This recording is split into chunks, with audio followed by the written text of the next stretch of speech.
안녕하세요. 저는 50대 여자입니다. 제 인생에 대해서 말씀드리자면 참 할 말이 많습니다. 팔자가 꼬여도 이렇게 꼬여도 되나 싶을 정도예요. 저는 40대 때 남편과 이혼을 했습니다. 요즘이야 뭐 이혼이 경악할 정도로 놀랄 일도 아니고 흥도 아니라고 말하는 분들이 있지만 제가 이혼할 적에는 주변에서 이혼을 하는 사람이 없어서 그런지 참 시선이 안 좋더라고요. 본인들 남편에게 상간녀가 생겼다 치면 다저부터 의심하고 우리 딸한테는 이혼녀 자식이라고 수군거리고 정말 살기 싫었어요.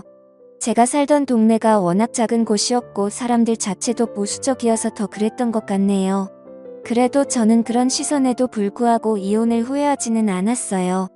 남편이었던 그 인간은 정말 구제불능이었으니까요.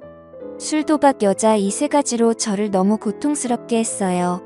이런 인간이 뭐가 좋다고 결혼했는지 이혼은 후회 안 하지만 결혼만큼은 정말 후회가 되네요. 결국 남편은 다른 여자에게 붙어먹고 말았어요. 그 여자가 아내와 딸을 버릴 만큼 좋았나 보죠. 둘이 동네에서 팔짱 끼고 다니는 걸 본 이후로 정말 미련 없이 이혼 서류에 도장을 찍어줬네요. 첫 결혼에 학을 떼서 그런지 그 이후로는 두 번째 결혼이니 연애니 이런 생각이 전혀 안 들더라고요. 오히려 혼자 사는 게 편했어요. 저는 딸에게도 능력만 있으면 혼자 사는 것도 나쁘지 않다고 말하곤 했습니다. 딸과 함께 이혼녀로 사는 것 정말 쉽지 않은 삶이었습니다. 일단 저희 둘은 그 동네를 피해 이사를 가야만 했어요. 이혼한 여자에 대한 시선이 정말 견디기 힘들더라고요. 따지고 보면 피해자는 나고 가해자가 남편인데 왜 그런 색안경을 끼고 보는 건지 이해할 수 없었습니다. 어쨌든 저리 싫으면 중이 떠나야지요. 저는 다른 동네에서 딸과 새 출발을 했습니다. 저희 딸은 부모의 이혼 때문인지는 몰라도 어렸을 적부터 아주 생각이 성숙했어요. 커갈수록 친구 같고 의지하게 되더라고요. 이혼할 당시 14살이었던 딸은 어느새 성인이 되고 취업을 했어요. 그동안 저는 열심히 딸을 뒷바라지했고요. 주로 호프집 주방에서 일을 했습니다. 할 줄 아는 게 요리뿐이어서 그 일을 시작했고 아시다시피 호프집은 주로 밤에 영업을 하니까 딸에게 이른 저녁을 먹이고 출근한 뒤 새벽에 퇴근해서 딸을 등교시키곤 했지요. 그렇게 10년 정도 일을 했네요. 딸이 첫 월급을 통째로 봉투에 담아 저에게 줬을 때 어찌나 눈물이 나던지요. 그 감정은 정말 정확하게 표현할 순 없지만 여태껏 남편 없이 혼자 딸을 키운 것에 대한 뿌듯함과 서러움이 섞였던 것 같네요. 인생 잘 살았다고 생각했어요. 비록 실패한 결혼이었지만 보물같이 귀한 딸을 얻었잖아요. 딸은 저에게 조심스럽게 엄마는 애인이 없냐고 물어보더라고요. 없다고 했더니 그래도 외로움을 나눌 사람 한 명 정도는 만나보는 게 어떻겠냐고 그러더라고요. 엄마 걱정해주는 거야. 어릴 땐 엄마가 다른 남자 만나는 게 싫었는데 이젠 여자로서 엄마를 생각하니까 외로울 것 같아. 기회되면 남자도 만나고 그래. 됐다. 이제 남자라면 지긋지긋해. 제 딸이 어느새 엄마의 외로움을 걱정한 아이가 되었다니 세월 참 빠르죠. 딸은 저에게 이제 일을 좀 쉬라고 하더라고요. 제가 온몸에 파스를 붙이고 다니니 걱정이 되었나 봅니다. 저도 나이 50을 훌쩍 넘어가니 온몸에서 신호가 오더라고요. 손목이 너무 아프고 어깨도 가끔 죽을 듯이 아팠어요. 아무래도 여태껏 써온 몸이 낡았으니 그만 쓰라고 아우성을 치는 것 같더라고요. 병원에서 물리치료를 몇 번 받아봤지만 크게 나아지지 않아서 저는 지인들의 추천으로 한의원에 찾아갔어요. 동네에서 나름 유명한 한의원인데 꽤 오래 운영했다고 하더라고요. 원장에게 진료를 받았는데 참 인상이 좋더라고요. 저와 비슷한 나이대로 보이는데 참 단정한 외모를 가지고 있더라고요. 그날 진료를 받고 침을 맞고 돌아오는데 정말 신기하게 병원에 갔던 것보다 몸이 개운하더라고요. 오길 잘했다고 생각했죠. 동네 어르신들 보면 주기적으로 한의원에 가서 침을 맞으시던데 그 이유를 알겠더라고요. 저는 그 이후로 몇 번 더 한의원에 갔습니다.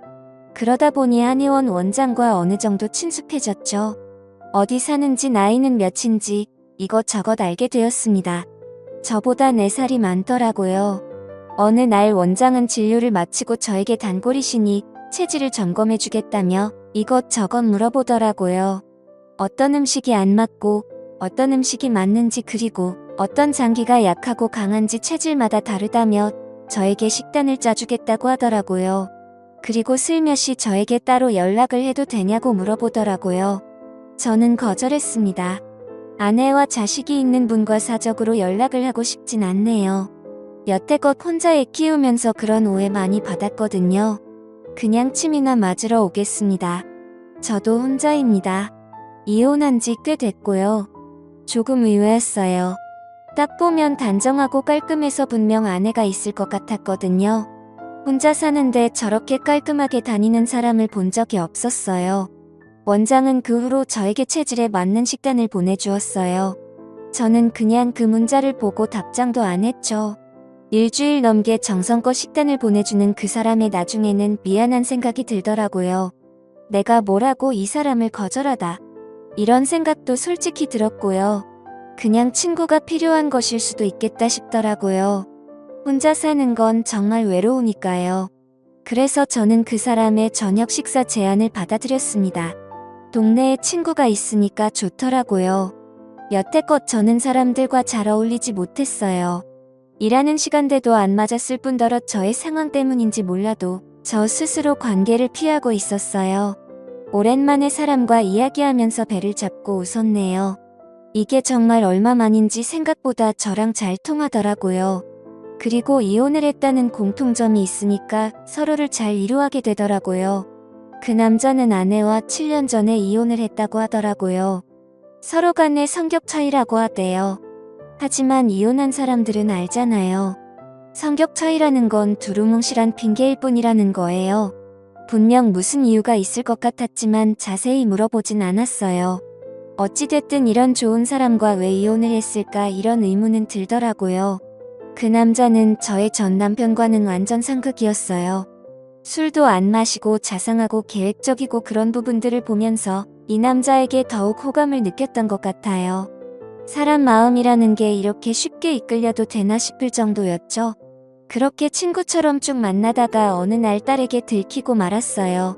제가 전화하는 걸 딸이 듣고는 바로 애인 생겼냐고 묻더라고요.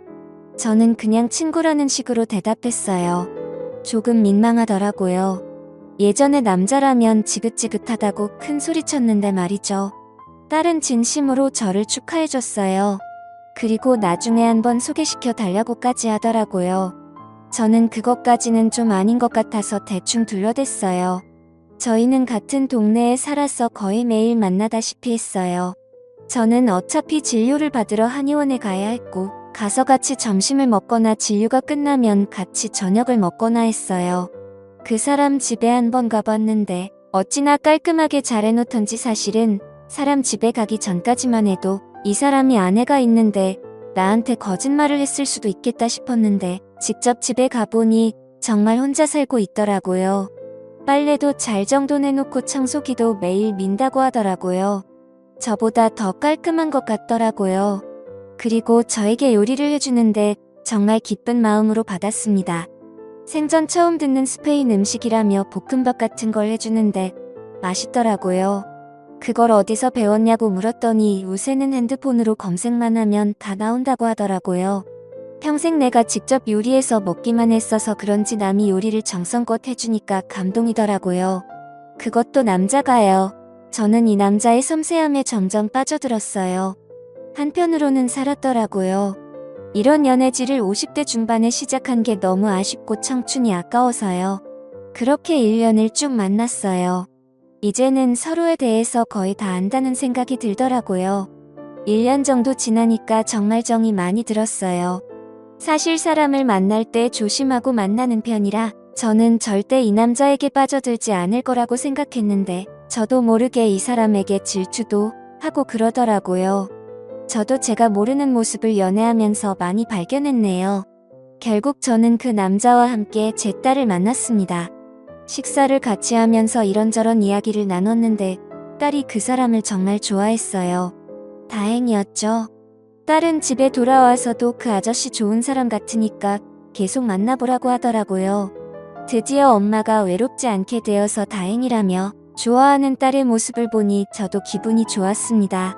또한 아빠 없이 산 세월 원망도 많이 했을 텐데 구김살 하나 없이 잘 자라주어서 어찌나 고맙던지요.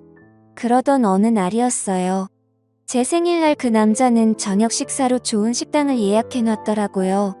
이게 무슨 일인가 싶었는데 저에게 진지하게 이야기를 하더라고요. 앞으로 인생을 함께하고 싶다고 합니다. 저는 그 말을 듣자마자 눈물을 흘렸네요. 그동안 제가 살아온 삶이 주마등처럼 머리 위로 스쳐 지나가더라고요. 이렇게 좋은 사람을 만나서 좋은 대접을 받는 게 꿈만 같았어요. 사실 여태껏 내 주제에 무슨 사랑이냐는 생각을 많이 했거든요. 하지만 그 남자를 만나고 나서부터 저는 충분히 사랑받을 수 있는 사람이라는 걸 깨닫게 되었어요. 그것만으로도 그 사람에게 너무 감사하더라고요. 그리고 그날 밤 저희는 그 남자 집에서 하룻밤을 함께 보내게 되었습니다. 사실 그 전까지는 그런 관계가 아니었죠. 저는 그 남자에게 푹 빠져버린 상태여서 그날 밤은 헤어지고 싶지 않더라고요. 저희는 서로 정말 애틋하게 바라봤습니다. 그런데 저는 그 남자의 모습을 보고 얼어붙어 버렸습니다. 그날이 바로 그 남자와의 처음이자 마지막 밤이었네요. 저는 그 남자가 바지를 내리는데 순간 저는 발목에 있는 무언가를 보고 말았습니다. 바로 전자발찌였어요. 그걸 실제로 본 건 처음이었어요. 평소에 시사 프로를 보면 전자발찌에 대해서 이야기를 많이 해서 익히 알고 있었어요. 제가 알기로는 전자발찌라는 건 성범죄자들이 차고 다니는 것이었어요. 그렇다면 내가 만났던 이 사람이 그런 전과가 있는 사람인가 싶더라고요. 머리가 복잡했어요. 저는 그걸 보고 표정이 굳은 채 가만히 앉아 있었어요. 남자는 저의 표정을 읽더니 다시 바지를 입고서는 제 옆에 앉더라고요. 많이 놀랐냐고 하더라고요. 그래서 제가 그럼 놀라지. 안 놀라냐고 뭐라 했어요. 어떻게 이걸 말을 안 할 수가 있냐면서요. 자기기 말 좀 들어달랍니다. 전자발찌를 차게 된 계기에 대해서 남자는 말을 해줬습니다. 들으면서 자연스럽게 아내와 이혼을 하게 된 이유도 듣게 되었지요. 남자는 전 부인을 성적으로 추행한 혐의로 전자발찌를 차게 된 것이라고 하더라고요. 그것도 한 번이 아니라 여러 번을 그랬다고 합니다. 남자 말로는 아내를 사랑했고 고의가 아니었다고 하는데 사실 전자발찌를 찰 정도면 혐의가 어느 정도 인정이 된 건 아닌가요?